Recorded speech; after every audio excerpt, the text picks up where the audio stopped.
अस्सलाम वालेकुम। आज हम पढ़ने जा रहे हैं चैप्टर नंबर 9 क्लास 9 का, जिसमें हम ट्रांसफ़र ऑफ हीट और इससे इंट्रोडक्शन और हीट किस किस तरह ट्रांसफ़र होती है उसके ऊपर बात करेंगे।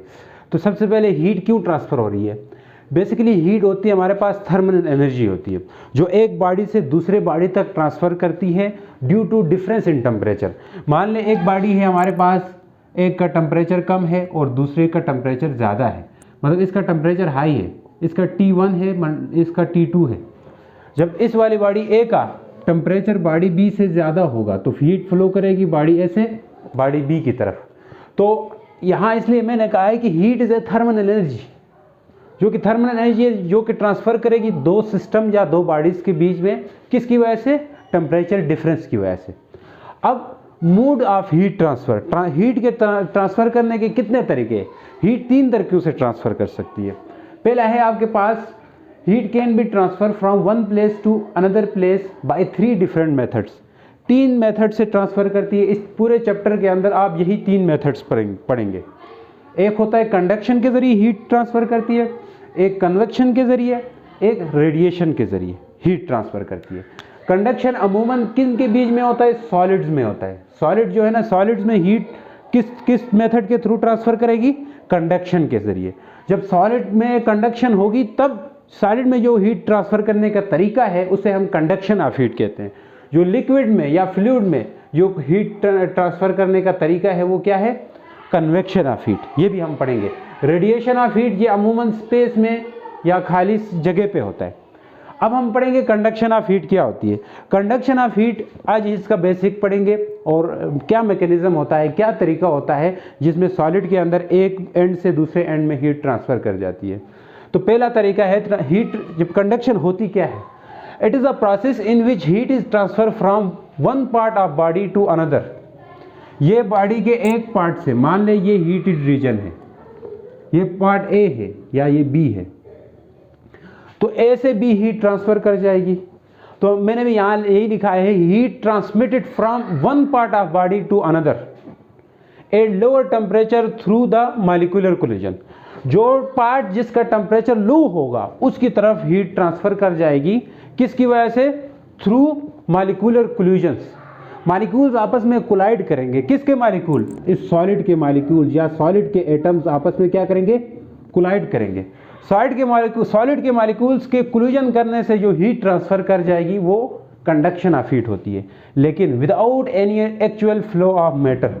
अब ऐसा नहीं है कि मैटर खुद फ्लो कर जाए, मैटर यहाँ से यहाँ खुद नहीं जाएगा, मैटर खुद फ्लो नहीं करेगा। ए से बी जाते हुए मैटर खुद फ्लो नहीं करेगा, मतलब without actual flow of matter. Matter के बगैर फ्लो किए यहाँ से यहाँ जाएगा, लेकिन मैटर फ्लो नहीं करेगा, बल्कि एटम्स जो मॉलिक्यूल्स हैं वो आपस में क्या करेंगे, कोलाइड करेंगे। कोलाइड मतलब टकराएंगे, टकराने से जो है एनर्जी आगे ट्रांसफ़र हो जाएगी। अब हम इसके ऊपर मैकेनिज़्म के ऊपर बात करेंगे। पूरा मैकेनिज़्म क्या है इसके ऊपर बात करते हैं। सबसे पहले कंडक्शन ऑफ हीट की डेफिनेशन है ये, जो आपको समझ आ गई। अब हम बात करते हैं मैकेनिज़्म ऑफ थर्मल कंडक्शन। ये जो कंडक्शन है ये हीट में, असल में यहाँ से यहाँ हीट पहुँचती है। आमतौर पर जो आप घरों में भी अक्सर जो कुकिंग के जो बर्तन होते हैं वहाँ पे भी आप देखें तो एक ज़्यादा हीट की वजह से आप हाथ नहीं उसको पकड़ सकते हाथ से, उसके लिए फिर आप कोई कपड़ा या किसी चीज़ का सहारा लेते हो जिसके ज़रिए वो चीज़ उठाते हो। बेसिकली वो पूरा हीट क्यों हो जाता है पूरा बर्तन, वो इसलिए हो जाता है क्योंकि कंडक्शन ऑफ हीट की वजह से वो पूरा का पूरा मेटल जो बर्तन है वो आपके पास क्या हो जाता है, उसकी कंडक्शन ऑफ हीट की वजह से वो उसका टेम्परेचर बढ़ जाता है। तो अब हम बात करेंगे mechanism of thermal conduction. Book नहीं है, छोड़ दें, इंग्लिश की बुक ऊपर होगी, अब मेरे कमरे में है आपकी। मैं बाद में बुक देता हूँ, ये ग्रामर वाले ले जाओ। मैकेनिज़्म ऑफ थर्मल कंडक्शन, क्या मैकेनिज़्म होता है। Basically solids are heated through conduction. जो भी सॉलिड्स हैं उनको हीट किया जाता है किसके ज़रिए, कंडक्शन के ज़रिए। सॉलिड में जो हीट ट्रांसफ़र करेगा वो कंडक्शन के ज़रिए होगा। When one end of a metal rod, ये मेटल रॉड है जिसका एक एंड क्या कर देते हैं, हीटेड। जब इसको हीट किया जाता है, the molecule at the hot and, जब मेटल का एक एंड हीट कर देंगे, ये मेटल रॉड का एक एंड आप जब हीट करोगे तो क्या हो जाएगा, the molecule at the hot and, जो इसमें जो मॉलिक्यूल होंगे, जो एटम्स होंगे वो क्या हो जाएंगे, हॉट एंड वाइब्रेट, जहाँ पे जो एटम्स हैं ये क्या करने जाएंगे, वाइब्रेट करेंगे, आगे पीछे मूव करेंगे, वाइब्रेशनल मोशन करेंगे, टू एंड फ्रो मोशन करेंगे।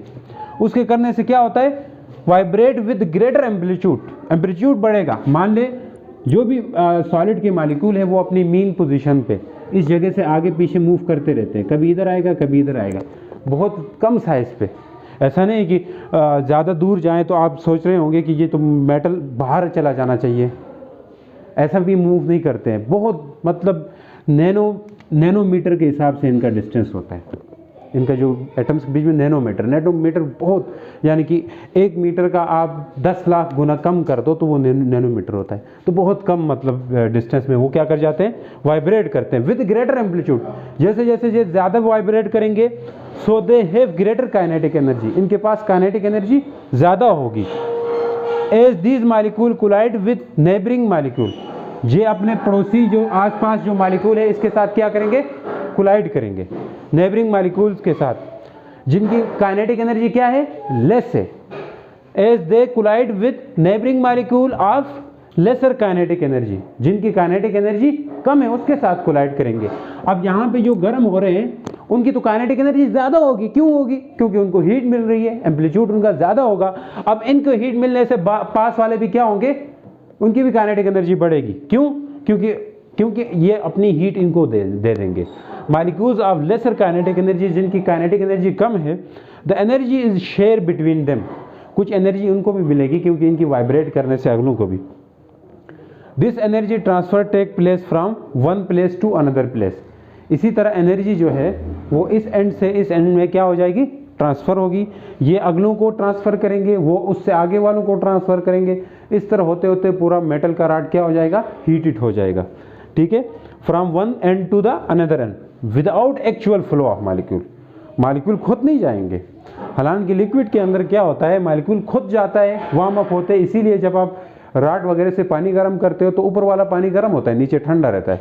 कभी चेक करें बैठे, ऊपर वाला जो मॉलिक्यूल होंगे वो वाटर होगा, वो पानी वो गर्म होता है, नीचे वाला ठंडा होता है। कभी गर्म करके चेक करें, ऊपर से आप उंगली रखेंगे तो आपको लगेगा ये पानी क्या हुआ है, गर्म हुआ है, लेकिन नीचे ठंडा आएगा।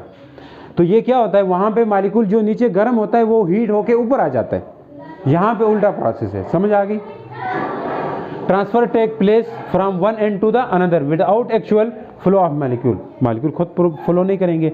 इन this way heat is pass to the colder end, इस तरह हीट जो है ना कोल्डर एंड में क्या कर जाएगी, पास हो जाएगी, दूसरे साइड पे चली जाएगी। समझ आ गई, खत्म।